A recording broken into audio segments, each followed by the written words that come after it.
Shalom jemaat Tuhan. Pada PIK kali ini kita mengambil tema Allah dan Ilah. Yang kita ambil dari Keluaran 20 dan Keluaran 19. Mari kita berdoa. Mohon Roh Kudus urapi hamba-Mu, sensor tuturkan sikap hamba-Mu, dan setiap kami yang menonton dan mendengar kami dibimbing oleh Roh Kudus, Roh yang sama yang membimbing setiap kami dan juga membimbing hamba-Mu. Tuhan berbicara kepada kami dalam nama Tuhan Yesus. Amin. Allah dan Ilah. Keluaran 20 ayat 1-3, lalu Allah mengucapkan segala firman ini, Akulah Tuhan Allahmu yang membawa engkau keluar dari tanah Mesir, dari tempat perbudakan. Jangan ada padamu Allah lain di hadapanku. Jangan ada padamu Allah lain di hadapanku. Keluaran 20 ayat 2 itu dikatakan, Akulah Tuhan Allahmu yang membawa engkau keluar dari tanah Mesir, dari tempat perbudakan. Sebelum Allah memberi perintah dan larangan, Allah telah menyatakan kasih-Nya kepada umat-Nya. Allah lebih dahulu menyatakan kasih-Nya berupa membebaskan umat-Nya dari perbudakan Mesir itu. Ya. Nah, Injil atau kabar baik diberikan sebelum Taurat. Jadi kalau kita lihat pengalaman Israel, kabar baik itu, keselamatan itu, pembebasan itu diberikan sebelum Taurat. Ya. Israel dilepaskan dari perbudakan Mesir, lalu Taurat diberikan di Gunung Sinai ketika mereka sudah dibebaskan di tanah Mesir. Nah, Keluaran 19 ayat 4-5. Tuhan itu menghukum orang Mesir yang memperbudak orang Israel. Kamu sendiri telah melihat apa yang kulakukan kepada orang Mesir. Ya, 10 tulah itu ya. Dan bagaimana aku telah mendukung kamu di atas sayap Raja Wali. Burung yang terbesar ya, sayap Raja Wali, dan membawa kamu kepadaku.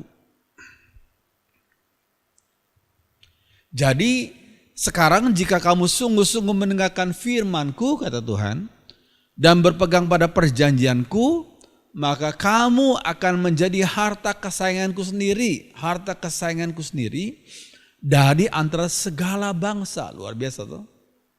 Sebab akulah yang empunya seluruh bumi. Harta kesayangan-Ku sendiri dari Allah yang empunya seluruh bumi. Itu janji plus perintah Tuhan. Ya, Keluaran 19 ayat 4-5. Tuhan itu telah mendukung umatnya di atas sayap Raja Wali. Di atas sayap Raja Wali. Jika umatnya taat, mereka akan menjadi harta kesayangan Tuhan di antara segala bangsa. Taat. T-A-A-T. Taat. Nah, kalau kita membandingkan dua kata, antara cemburu dan iri hati, apa bedanya sih? Kalau kita mempelajari firman Tuhan, kita bisa tahu bahwa cemburu itu bukanlah iri hati. Cemburu itu berdasarkan hak. Tapi iri hati tidak berdasarkan hak. Ya. Allah kita Allah cemburuan. Lihat Keluaran 20 ayat 5, 34 ayat 14. Itu berdasarkan hak sebab Allah yang mencipta kita, Allah yang menebus kita. Kalau kita yang dicipta dan ditebus tidak berbakti kepada Beliau, ya Allah berhak untuk cemburu. Jadi sekali lagi cemburu itu berdasarkan hak. Ya. Tapi iri hati itu negatif, tidak berdasarkan hak. Ya. Keluaran 20 ayat 5. Jangan sujud menyembah kepadanya atau beribadah kepadanya, sebab aku Tuhan Allahmu, Allah yang cemburuan, yang membalaskan kesalahan bapa kepada anak-anaknya, kepada keturunan ketiga dan keempat dari orang-orang yang membenciku. Allah itu Allah yang cemburu. Ya. Cemburu itu berdasarkan hak. Nah, Cemburu bukan iri hati. Cemburu berdasarkan hak, iri hati tidak berdasarkan hak. Sekali lagi ya. Nah kita lihat gambar ini. Ada dua orang anak. Dua-dua makan es krim. Cuma yang satu, saudara lihat, dia memandang dengan mata yang iri hati kepada temannya. Kenapa dia diberikan es krim seperti itu, aku kok kecil saja. Ya, itu iri hati. Ya. 1 Korintus 13 ayat 4 dikatakan apa? Tentang agape ya. Tentang kasih agape. Agape does not envy. Kasih agape itu tidaklah iri hati. Kalau dalam terjemahan kita itu cemburu, sebenarnya kurang tepat. Ya. Agape does not envy. Agape tidaklah iri hati. Allah agape. Ya. Allah tuh agape. Sehingga agape does not envy, ya, tidak iri hati. Tapi Allah yang agape, Allah yang cemburu. Ya, cemburu berdasarkan hak, iri hati tidak berdasarkan hak. Iya. Allah menghendaki agar dirinya dikenal manusia. Ia memperkenalkan dirinya melalui wahyu umum, general revelation, ya, dan wahyu umum itu kalau kita lihat Mazmur 19, Roma 2 ayat 14 sampai 15 itu yang disebut wahyu umum adalah melalui alam semesta dan melalui hati nurani. Ya, kalau kita melihat alam semesta yang luar biasa, kita melihat rainbow aja, pelangi saja, luar biasa. Ya, pasti ada yang mencipta pelangi itu. Ya. Itu wahyu umum, ya. Atau kita melihat misalnya, nah ini orang menyesal akan pelanggarannya mungkin, ya. Itu menunjukkan bahwa dia tuh diberikan oleh Tuhan hati nurani. Jadi alam semesta dan hati nurani itu merupakan bagian daripada wahyu umum, ya. Oke, kalau kita melihat alam semesta yang luar biasa, kita meyakini, pasti ada pencipta. There must be the creator. Kita melihat alam semesta yang luar biasa. Ya. Tapi hati nurani kalau kita bersalah, kita merasa menyesal, ya. Itu juga merupakan bagian daripada wahyu, ya. Oke. Iya, Allah memperkenalkan dirinya melalui wahyu khusus. Tadi wahyu umum, sekarang wahyu khusus. Yang disebut wahyu khusus adalah firman yang tertulis, yaitu Alkitab, dan sang firman hidup itu, yaitu Yesus Kristus. Yesus Kristus adalah firman yang menjadi daging. The word became flesh. Yohanes 1 ayat 14. Ya. Jadi Allah memperkenalkan dirinya melalui wahyu khusus juga, dan itu hanya dikenal oleh orang-orang yang percaya pada Yesus, yaitu wahyu khusus itu berkaitan dengan firman yang tertulis dan firman hidup itu. Ya, firman tertulis Alkitab dan firman hidup yaitu Yesus. Yohanes 14 ayat 9, kata Yesus kepadanya, telah sekian lama aku bersama-sama kamu Filipus, namun engkau tidak mengenal aku. Barang siapa telah melihat aku, ia telah melihat Bapa. Bagaimana engkau berkata, tunjukkanlah Bapa itu kepada kami. Barang siapa telah melihat aku, ia telah melihat Bapa. Bapa itu roh adanya. Ya, roh adanya. Kata roh itu mirip dengan kata angin. Ya, maksudnya kita nggak bisa lihat angin, tapi kita bisa alami angin itu. Demikian juga kita tidak bisa melihat Bapa, karena Bapa itu roh adanya. Tapi kita alami itu. Ya. Nah, jadi ini suatu hal yang penting. Melalui kehidupan Yesus, Yesus menyatakan sifat-sifat Bapa secara sempurna dalam kehidupannya. Kehidupan Yesus menyatakan kekudusan Bapa. Kehidupan Yesus menyatakan kebenaran Bapa. Kehidupan Yesus menyatakan kejujuran Bapa. Kesucian Bapa. Kasih Bapa dinyatakan dalam kehidupan Yesus. Jadi Tuhan Yesus pernah berkata apa? Barang siapa telah melihat aku, ia telah melihat Bapa. Bukan berarti Bapa sama dengan Yesus, bukan. Tapi kehidupan Yesus, perkataan Yesus menyatakan sifat-sifat Bapa, menyatakan pribadi Bapa itu. Ya. Oke, kita harus beribadah hanya kepada Allah. Hanya kepada Allah. Karena Allah adalah pencipta kita dan penebus kita.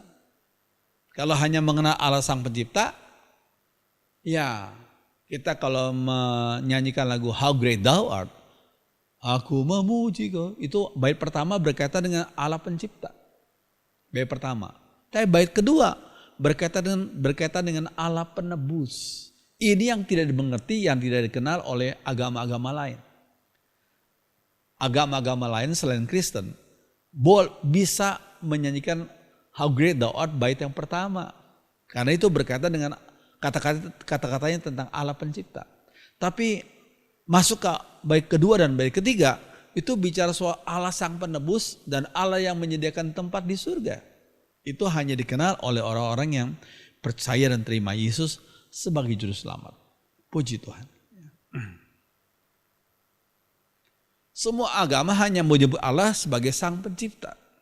Tidak mengenal Allah sebagai sang penebus. Hanya orang percaya pada Yesus yang mengenal Allah sebagai sang penebus juga. Iya. Para penyembah berhala selalu menyembah berbagai dewa.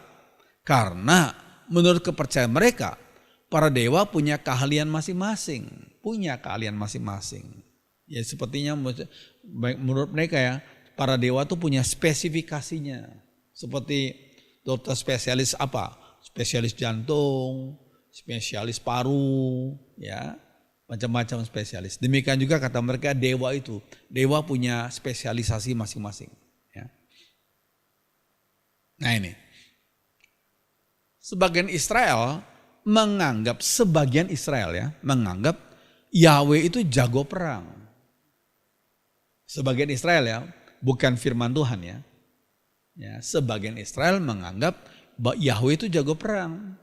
Tapi Baal dan Asitoret spesialis dalam penyuburan tanah, pertanian. Sehingga mereka mau menyembah ketiganya. Mereka menyembah Yahweh yang jago perang, yang telah melepaskan mereka dari perbudakan Mesir dan memimpin mereka selama di padang gurun selama 40 tahun melawan suku bangsa-bangsa yang di padang gurun itu. Ya, jadi mereka butuh Yahweh, jago perang. Tapi kata mereka juga butuh Baal Asitoret. Sebab ketika mereka di tanah Kanaan, mereka harus menjadi masyarakat yang agraris, yang butuh tanah yang subur, ya, sehingga mereka butuh dewa atau dewi yang lain yang spesialis bidang itu. Itu kata mereka. Padahal kalau kita kembali pada firman Tuhan, Allah sang pencipta adalah Allah yang mampu melakukan segala sesuatu. Ya, dia mampu menebus kita, dia mampu memberikan kita rezeki, dia mampu memberikan kita hikmat, berbagai macam. Semuanya, ya. Allah sang pencipta kita. Tapi waktu itu sebagian Israel tuh salah paradigma, keliru, ya. Padahal Allah yang sejati adalah Allah Maha Kuasa, bisa melakukan semuanya yang dikehendakinya tanpa dibantu yang lain. Jikalau itu dikehendakinya, dia mampu melakukan segala sesuatu. Ya, yang dikehendakinya. Siapakah Allahmu? Iya. Seorang bernama Martin Luther, reformator gereja ya. Allahmu adalah dia yang kepadanya hatimu melekat. Itulah Allahmu, kata Martin Luther. Dia yang kepadanya hatimu melekat. Dan yang kepadanya engkau menyerahkan segenap hatimu. Jadi ada sebagian orang yang melekatkan hatinya kepada yang lain. Ya, kepada Baal, kepada pekerjaan, kepada pacar mungkin ya. Yang cantik atau yang ganteng atau yang kaya ya. Jadi tanpa mereka sadari, dengan melekatkan hati mereka kepada yang lain selain Allah, mereka sudah punya ilah. Karena Martin Luther berkata, Allahmu adalah dia yang kepadanya hatimu melekat, dan yang kepadanya engkau menyerahkan segenap hatimu. Ya. Oke. Menyembah berhala adalah mereka-reka, mempunyai sesuatu dan menjadikan hal itu sebagai tempat kepercayaan di samping Allah atau sebagai ganti Allah yang benar yang telah menyatakan dirinya dalam firman-Nya yang tertulis maupun firman yang hidup, itu Yesus itu. Saya ulangi ya. Menyembah berhala adalah mereka-reka, mempunyai sesuatu dan menjadikan hal itu sebagai tempat kepercayaan di samping Allah atau sebagai ganti Allah yang benar. Ya. Yang telah menyatakan dirinya dalam firman-Nya yang tertulis maupun yang hidup itu. Ya. Jadi itulah makna menyembah berhala. Iya. Manusia hanya menyembah Allah via Tuhan Yesus atau menyembah berhala. Kalau kita mau menyembah Allah yang benar, ya hanya satu jalannya, via Tuhan Yesus saja. Ya. Hanya via Tuhan Yesus. Tapi kalau kita menyembah Allah tapi tidak via Tuhan Yesus, ya ketemunya berhala. Ya. Lihat Matius 6 ayat 24. Oke. Berbagai bentuk ibadat kepada berhala. Bentuk yang lama itu kita lihat Roma 1 ayat 23. Jadi bentuk yang lama itu manusia menjadikan creation, ciptaan Allah, menjadi creator, menjadi pencipta. Ciptaan Allah diubah oleh manusia yang berdosa menjadi pencipta. Ini keliru banget, sangat-sangat keliru. Itu bentuk yang lama dari penyembahan berhala. Mengubah creation menjadi creator. Manusia mengangkat suatu makhluk hidup atau mati untuk menjadi Allah atau dewa dan menyembahnya seperti menyembah Allah yang sejati. Jumlah dewa itu berapa sih banyaknya jumlah dewa? Ya sama banyaknya dengan jumlah makhluk. Ya berjuta-juta jumlahnya tuh. Ya. Jumlah dewa sama dengan jumlah makhluk, jadi jumlahnya berjuta-juta. Misalnya saja ada sebagian orang yang menyembah bulan purnama. Bulan purnama disembah oleh sebagian orang, ya. Sampai sekarang, ya. Ya, ini mereka punya gambaran bulan purnama. Ya, digambarkan seperti seorang perempuan, ya, yang cantik, yang keren, ya. Nah ini gambarnya seperti gini, ya. Lalu kemudian disimbolkan ya ini dengan kue seperti ini. Sudah sebagian tahu ya kue apa ini, ya. Latar belakangnya karena sebagian orang tuh menyembah bulan purnama. Kue ini makanya bulat-bulat gitu ya. Oke. Penyembahan ada sebagian orang yang menyembah Dewi Sri, yaitu Dewi kesuburan. Ini terjadi pada masyarakat yang agraris, yang masyarakatnya bercocok tanam. Ya, ini penyembahan kepada Dewi Sri. Padahal yang bisa memberi kesuburan ya hanya Tuhan, hanya Allah dalam Tuhan Yesus. Ya. Karena Allah pencipta, Allah mampu melakukan segala sesuatu yang dikehendakinya. Termasuk menyuburkan tanah. Ya. Memberikan kita hikmat bagaimana membuat tanah yang kering menjadi subur. Ya. Yang tandus menjadi subur. Ya. Oke. Ada sebagian orang yang menyembah yang namanya Ibu Pertiwi. Ibu Pertiwi disembah. Ini gambarnya seperti ini. Sejak masa prasejarah, berbagai suku bangsa di Kepulauan Nusantara sudah menghormati roh alam dan kekuatan bumi. Mereka mengibaratkannya sebagai ibu yang memberikan kehidupan, sebagai dewi alam dan lingkungan hidup. Sebagai ibu yang memberikan kehidupan, sebagai dewi alam.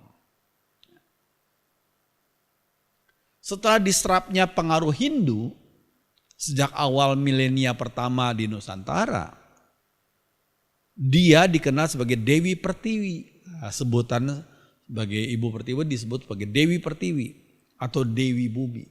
Itu kata sebagian orang. Jadi mereka menyembah Dewi Pertiwi itu. Dewi Bumi itu. Iya. Sebagian orang menyembah bumi. Bumi dipandang sebagai ibu. Ya, di sebagian tempat ada namanya upacara tedak siten, turun ke tanah bagi anak-anak yang berusia 8 bulan. Ya ini. Ya. Usia 8 bulan. Ya. Ini upacaranya ya. Nah ini ya. Ya. Kalau kita sebagai orang Kristen nggak perlu mengikuti hal-hal sebegini ya. Kita serahkan saja kepada Tuhan anak bayi kita yang baru lahir ini. Biar malaikat Tuhan melindungi anak itu, bayi itu, ya. Bukan sinkretis menyembah kepada dewa ya atau dewi yang lain, ya. Nah, ingat Mazmur 24 ayat 1. Tuhanlah yang empunya bumi serta segala isinya dan dunia serta yang diam di dalamnya. Tuhan, hanya Tuhan yang punya bumi serta segala isinya dan dunia serta yang diam di dalamnya. Jadi jangan kita menyembah dewa atau dewi yang lain. Hanya Tuhan yang kita kenal dalam Tuhan Yesus itu. Ya. Oke. Ada sebagian orang menyebut Dewi Fortuna. Kata Fortuna adalah sama dengan Dewi Yunani yang bernama Tyche. Ini Dewi nasib baik dan personifikasi dari keberuntungan pada agama Romawi. Keberuntungan, luck. Ya. Itu Dewi Yunani itu namanya Tyche. Ya. Nah, kita melihat Dewi Fortuna itu bisa bawa nasib baik atau buruk. Ya, dapat digambarkan dengan muka tertutup, sudah lihat ya, dan buta, matanya tertutup itu ya.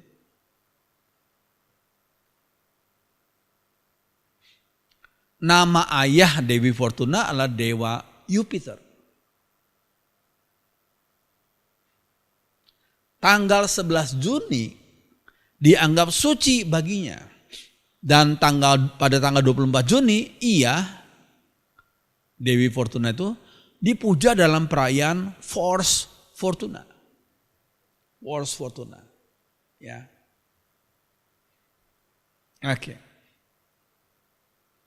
Nah, di satu gedung kuno, saya tidak perlu sebut namanya, yang terkenal di Semarang, ada gambar Dewi Fortuna pakai kaca patri. Ya, saudara lihat gambarnya. Gambar roda terbang dan 2 orang wanita menggambarkan sosok figur Dewi Fortuna dan Dewi Venus di situ. Ya. Dewi Fortuna adalah dewi yang memberi keberuntungan dan Dewi Venus adalah dewi yang diasosiasikan sebagai perempuan cantik yang penuh rasa cinta. Kedua dewi tersebut memiliki ikatan pada bumi pertiwi untuk memberi kejayaan pada perusahaan pemilik gedung tersebut. Perusahaan apa? Ya, silakan saudara menilai sendiri, saya sudah tahu ya. Oke, jadi ini merupakan kepercayaan orang waktu itu. Ya. Oke. 1 Samuel 4 ayat 1 sampai 4 ayat 10 sampai 11. Pertanyaannya, mengapa Tuhan izinkan Israel dikalahkan Filistin dan tabut perjanjian dirampas? Jadi waktu orang Israel berperang dengan orang Filistin, mereka hampir kalah, mereka mundur sudah. Lalu ada yang ingat, ayo kita bawa tabut perjanjian supaya kita bisa menang. Disuruhlah orang untuk ambil tabut itu dari kemah suci, waktu itu belum ada bait suci. Ketika tabut perjanjian itu dibawa di tengah-tengah mereka berteriak, "Hore, kita pasti menang, hore, kita pasti menang." Wah, orang Filistin pertama pada awalnya mereka juga takut. Wah, dewa mereka sudah datang, kita pasti kalah. Tapi ada sebagian orang Filistin berkata, ayo teguhkan hatimu, terus berperang. Akhirnya orang Israel yang kalah. Bukan hanya orang Israel yang kalah, tabut perjanjian itu dirampas oleh orang Filistin. Ya. Sekarang pertanyaannya, kenapa ya Allah mengizinkan tabutnya dirampas oleh orang Filistin? Ya, iya. Tujuannya adalah Allah mau mengoreksi paradigma orang Israel yang keliru. Karena orang Israel memberhalakan tabut perjanjian. Allah kan Allah yang roh adanya. Kalau orang Israel tidak taat pada perintah Tuhan, Allah tuh enggak terikat pada tabut perjanjian itu. Ya, Allah tuh roh adanya, Allah merdeka, Allah bebas melakukan apa yang menjadi kehendaknya yang suci itu. Jadi Tuhan izinkan tabut perjanjiannya dirampas oleh orang Filistin. Karena keberadaan Allah tidak dibatasi oleh tabut perjanjian itu. Allah tuh roh adanya. Ya. Jadi Allah mengizinkan tabut yang dirampas untuk mengoreksi paradigma orang Israel yang keliru waktu itu. Ya. Oke. Nah, ada yang menyebut air suci. Nah ini air suci dari satu tempat. Ya.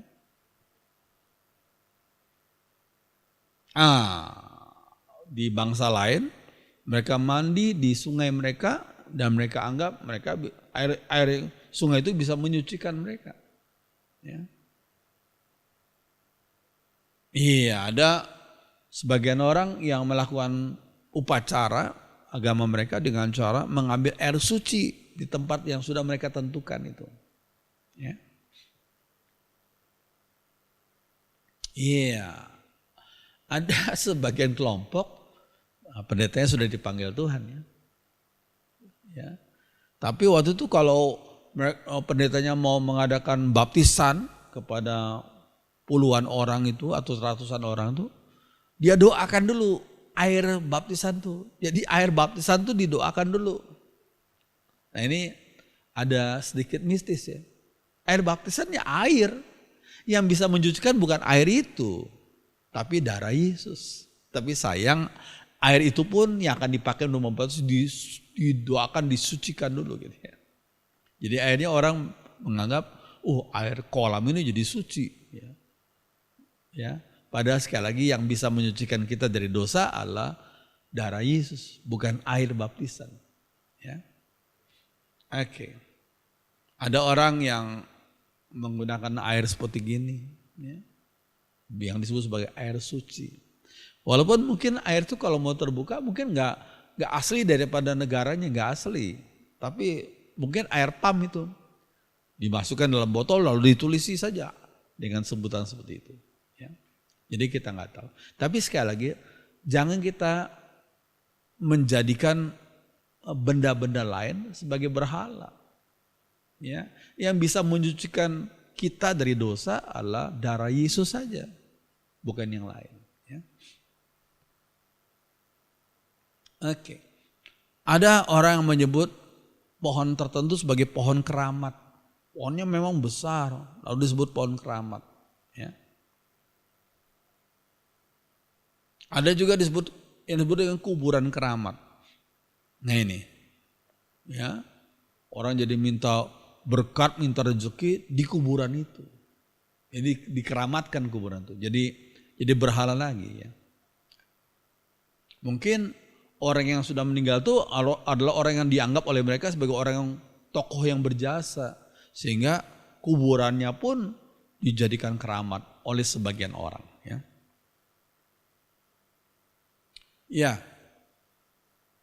Keserakan manusia diproyeksikan kepada satu namanya Merkurius. Yang disebut dengan dewa perniagaan itu. Keserakahan. Manusia nggak boleh serakah tuh. Tapi sebagian orang keserakahan manusia diproyeksikan kepada dewa Merkurius, dewa perniagaan. Nah, sebenarnya manusia paling suka menyembah dirinya sendiri. Menyembah dirinya sendiri.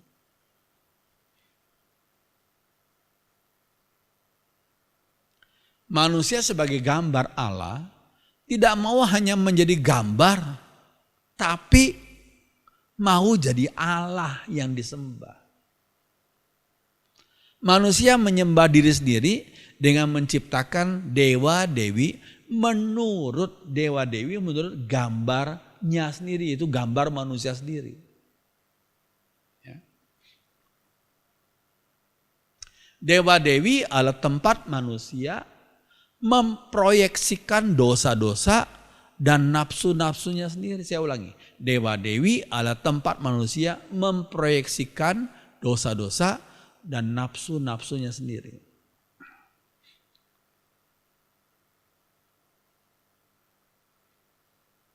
Iya, kesombongannya diproyeksikan kepada satu dewa yang namanya dewa Apollo. Apollo menurut mereka adalah anak dari dewa Zeus dan Leto. Dewinya tuh Leto, mamanya. Apollo diasosiasikan dengan penguasaan oleh penduduk baru. Apollo adalah dewi pelindung bagi musik dan puisi. Ya, dewa, maksud saya dewa pelindung bagi musik dan puisi. Ya. Iya. Nah, birahi manusia, ya, birahi akan merupakan bagian daripada ciptaan Allah toh. Tapi ada sebagian orang memproyeksikan birahinya ke Dewi Venus. Venus adalah dewi Romawi yang diasosiasikan dengan cinta, keindahan dan kesuburan. Dewi ini berperan penting dalam banyak perayaan keagamaan Romawi waktu itu ya, dan mitos-mitos mereka. Dewi Venus itu. Ya. Sejak abad ketiga sebelum Masehi, dengan bertambahnya Helenisasi, ya budaya Yunani ya, di golongan kelas atas penduduk Romawi, Dewi Venus ini disamakan dengan Aphrodite. Aphrodite yaitu dewinya Yunani. Aphrodite.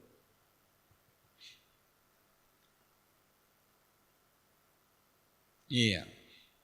Kebencian dan dendam manusia diproyeksikan kepada dewa Mars atau dewa perang. Ini gambarnya. Ya. Mars adalah dewa perang orang Romawi dan dianggap sebagai pelindung pertanian. Dia sebagai dewa kedua terpenting setelah Jupiter dan yang utama disembah oleh prajurit Romawi. Setelah Jupiter, jadi dewa penting nih Mars ini. Jadi karena orang Romawi suka perang, ya mereka waktu itu menyembah dewa Mars ini. Ya. Hari raya dewa Mars itu diadakan pada bulan Maret. Nah ingat nama bulan Maret ini diambil dari nama Mars. Yaitu bahasa latinnya Martius. Ya, kita menggunakan dewa Mart, bulan Maret, bukan berarti kita percaya pada dewa kepercayaan itu ya sudah, karena sudah diberikan gitu ya sudah ribuan tahun ya kita terima saja. Tapi tanpa diiringi dengan keyakinan seperti itu. Kita percaya Allah kita, Allah pencipta dan Allah penebus, ya kita kenal dalam nama Tuhan Yesus, gitu saja. Ya.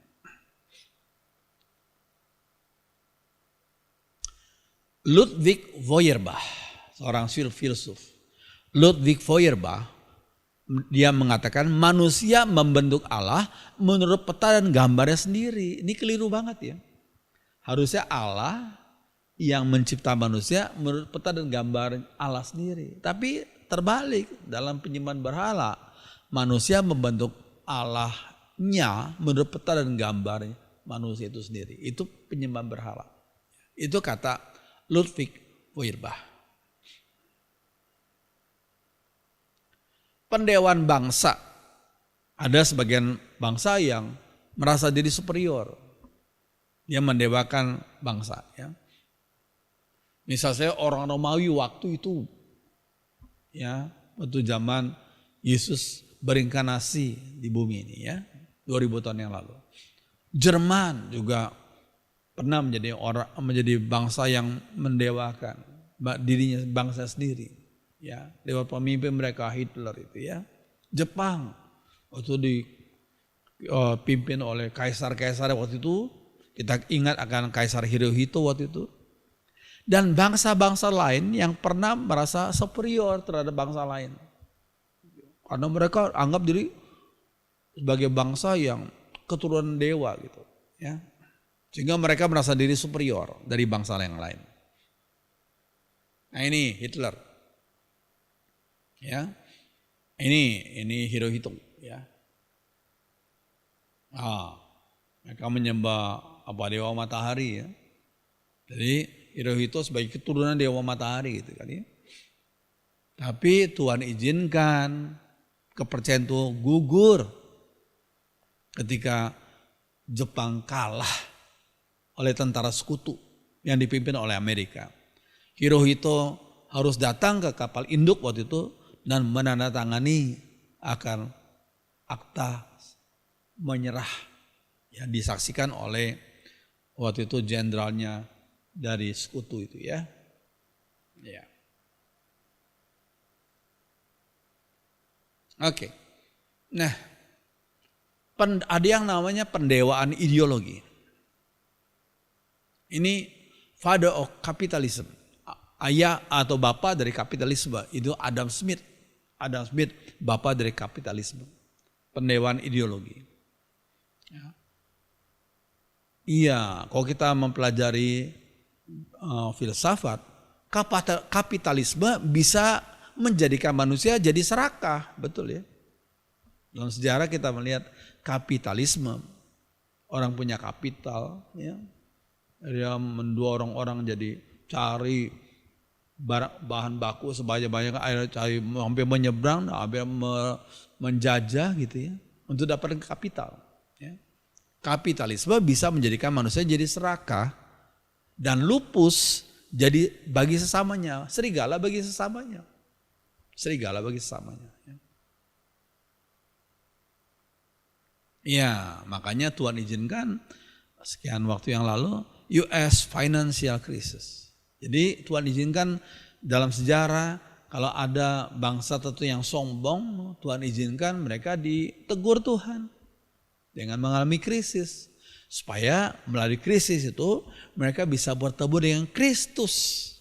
Melalui krisis itu manusia bisa bertemu dengan Kristus. Ya, komunisme. Ya, Karl Marx ini ya sebagai bapaknya ya. Semua negara yang mengadopsi teori Karl Marx itu pasti bangkrut. Nah, ini sejarah sudah membuktikan. Ya. Semua negara yang mengadopsi teori Karl Marx pasti bangkrut. Karl Marx mengabaikan fakta dosa, sifat egois. Dia lupa akan bahwa manusia itu ada dosa. Sehingga akhirnya manusia walaupun katanya ini semua untuk rakyat, tapi sebenarnya yang menjadi pemimpin jadi egois. Ya. Akhirnya menyalahgunakan posisinya. Ya. Yang terjadi sama rata dalam hal kemiskinan, bukan dalam hal kemakmuran. Kalau semua sama rata, yang kerja 2 jam sama gajinya dengan kerja mati-matian 10 jam. Yang kerja cuma setengah jam mungkin sama gajinya dengan yang kerja 8 jam. Itu kan tidak adil ya. Ya, jadi yang terjadi adalah sama rata dalam kemiskinan, bukan dalam hal kemakmuran. Sama rata membuat orang jadi malas. Ya sudah, aku kerja 8 jam, 10 jam sama kok, dapat makan 3 kali juga dengan temanku yang cuma kerja 1 jam gitu. Ya, jadi orang jadi malas, yang rajin jadi malas. Diam-diam para pemimpin mereka menyimpan uang mereka di Swiss. Ya. Rakyatnya miskin-miskin tapi pemimpinnya kaya-kaya karena diam-diam mereka menyimpan uang mereka di Swiss, negara Swiss. Ya. Ya. Komunisme hanya berkuasa 70 tahun di sebagian dunia ini. Runtuhnya komunisme bersama dengan runtuhnya tembok Berlin yang kita lihat gambarnya itu ya. Tembok Berlin runtuh, yaitu komunisme runtuh. Ya. Iya. Nah, kita perlu ingat Roma 11 ayat 36. Firman Tuhan lagi ya. Back to the Bible, kembali kepada Alkitab. Sebab segala sesuatu adalah dari Dia. Dan oleh Dia. Dan kepada Dia. Bagi Dialah kemuliaan sampai selama-lamanya. Mari kita baca ya sama-sama. Roma 11 ayat 36. Sebab segala sesuatu adalah dari Dia. Dan oleh Dia. Dan kepada Dia. Bagi Dialah kemuliaan sampai selama-lamanya. Ya, dalam Today's English Version dikatakan apa? For all things, segala sesuatu were created by Him, diciptakan oleh Dia. And all things, segala sesuatu exist through Him. Segala sesuatu berada melalui Dia. And for Him, dan untuk Dia. To God be the glory forever. Bagi Allah kemuliaan itu untuk selamanya. Amin. Biarlah firman Tuhan ini menjadi berkat bagi saudara. Mari kita berdoa. Kami bersyukur untuk firman Tuhan yang kami pelajari pada saat ini. Roh Kudus tolong kami agar dalam hidup kami yang sementara di dunia ini kami memuliakan Tuhan lewat apapun yang Tuhan titipkan bagi kami. Kami memuliakan Tuhan lewat waktu yang Tuhan titipkan kepada kami, lewat harta yang Tuhan titipkan kepada kami, lewat kesempatan yang Tuhan berikan kepada kami muliakan Tuhan. Ya Tuhan, terima kasih. Ajar kami menjadi umat-Mu yang setia mengiring Tuhan dan setia memuliakan Tuhan. Terima kasih Tuhan. Dengarkan doa kami dalam nama Tuhan Yesus. Haleluya. Amin.